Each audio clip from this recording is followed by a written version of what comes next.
Parmi les chrétiens, il y en a qui disent que Jésus est Dieu et d'autres qui disent que Jésus est une partie de Dieu, égarés par des métaphores dont ils ne comprennent le sens.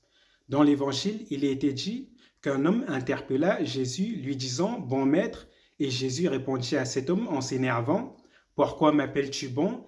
Il n'y a de bon que Dieu seul. Si Jésus est Dieu ou une partie de Dieu, pourquoi refuse-t-il de porter un attribut de Dieu? Ou bien peut-être connaissez-vous Jésus mieux que lui-même.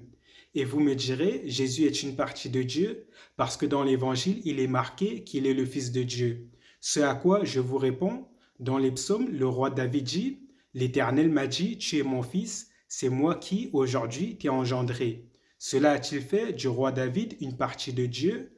Bien sûr que non, mais c'est que vous ne comprenez pas le langage des métaphores, car dans le langage des métaphores, Fils de Dieu veut dire la parole de Dieu, car Jésus est la parole de Dieu et il a été créé par la parole de Dieu.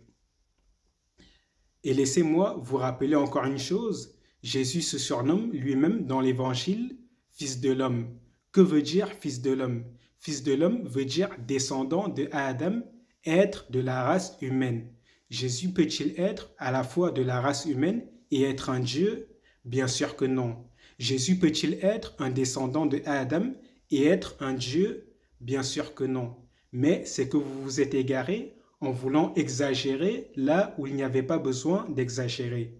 Laissez-moi vous rappeler une chose. Dieu est l'être immuable, celui qui n'a pas engendré et qui n'est pas engendré, celui qui est éternel, dont l'existence n'a pas de début et n'a pas de fin non plus. Il est le maître absolu du trône et il ne partage son trône avec aucune créature.